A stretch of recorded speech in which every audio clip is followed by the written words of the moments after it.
के चरणों में कोटि कोटि नमन। आज इस मुल्क को खतरा ना हिंदुओं से है ना मुसलमानों से है। आज इस मुल्क को खतरा ना हिंदुओं से है ना मुसलमानों से है। आज इस मुल्क को तकलीफ है तो बस गद्दारों और बरमैनों से। भूल मत करना मुझे सिर्फ पापा की परी समझने की, कि भूल मत करना मुझे सिर्फ पापा की परी समझने की। मुझे इस वतन की रक्षा के खातिर हथियार उठाना भी आता है। यहाँ की चांदनी मिट्टी का ही गुणगान करती हूँ, यहाँ की चांदनी मिट्टी का ही गुणगान करती हूँ। मुझे चिंता नहीं है स्वर्ग जाकर मोक्ष पाने की, कि मुझे चिंता नहीं है स्वर्ग जाकर मोक्ष पाने की। बस तिरंगा हो कपर मेरा यही अरमान रखती हूँ, यही अरमान रखती हूँ। परम सम्माननीय मुख्य अतिथि जी, प्रधानाचार्य जी, गांव से पधारे हुए गणमान्य व्यक्तियों और मेरे देवता तुल्य गुरुजनों और सभी छोटे और बड़े भाइयों और बहनों, आप सभी को गणतंत्र दिवस की हार्दिक शुभकामनाएं। मैं कविता बिश्नोई क्लास 11 आज गणतंत्र दिवस के शुभ अवसर पर अपने कुछ विचार आप सभी के साथ साझा करना चाहूंगी। देशभक्ति और राष्ट्र निर्माण है क्या, तो मैं आज खुलकर बोलना चाहूंगी और आप सभी को समझकर सुनना है। मैं नहीं मानती कि राष्ट्रगान को 5 सेकंड में खड़े होकर गाना या वंदे मातरम भारत माता की जय के जोरों शोरों से नारे लगाना ही देशभक्ति है। क्योंकि महोदय ये वह सदी है जहाँ सत्य, हिंसा और सदाचार, सादगी और सेने जैसे मूल्य कोरियों के भाव बेचते लोग मुझे नजर आते हैं। और महोदय ये वह सदी है जहाँ घर में दो सगे भाई भी शांति, चैन और अमन के साथ बड़ी मुश्किल के साथ जीते नजर आते।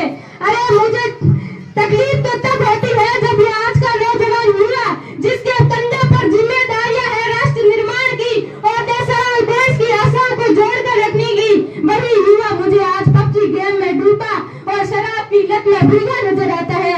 वही युवा मुझे आज पबजी गेम में डूबा और शराब की लत में भीगा नजर आता है।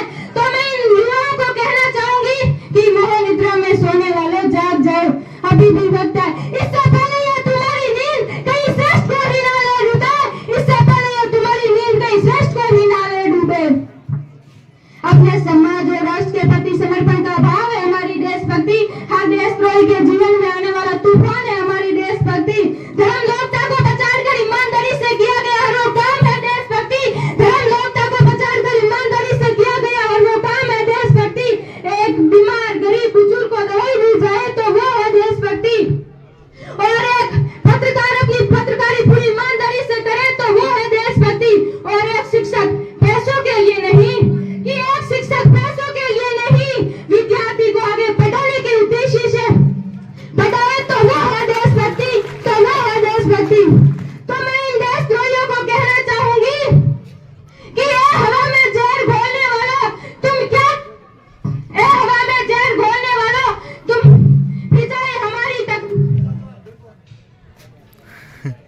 कि ए हवा में जहर घोलने वालों तो मेरे हिंदुस्तान की शहरों के जिगर में माँ भारती बसती है, शहरों के जिगर में माँ भारती बसती है। और अब मैं बता दूं, आज मैं बात करूं महिलाओं की, तो महिलाओं को आरक्षित की नहीं संरक्षित की जरूरत है। क्योंकि दहेज प्रथा, कन्या भ्रूण हत्या, बाल विवाह, बलात्कार जैसी बातें बढ़ती नजर आ रही है। तो मैं महिला सशक्तिकरण में कुछ पंक्तियां अदा करना चाहूंगी कि स्वतंत्र की रक्षा का हम लड़कियों को भी हक है, कि स्वतंत्र की रक्षा का हम लड़कियों को भी हक होता है। जिसको और इतिहास की किताबें उठाकर देख लो जिनको भी हमारी काबिलियत पर शक है, और इतिहास की किताबें उठाकर देख लो जिनको भी हमारी काबिलियत पर शक है। एक माँ बनकर हर घर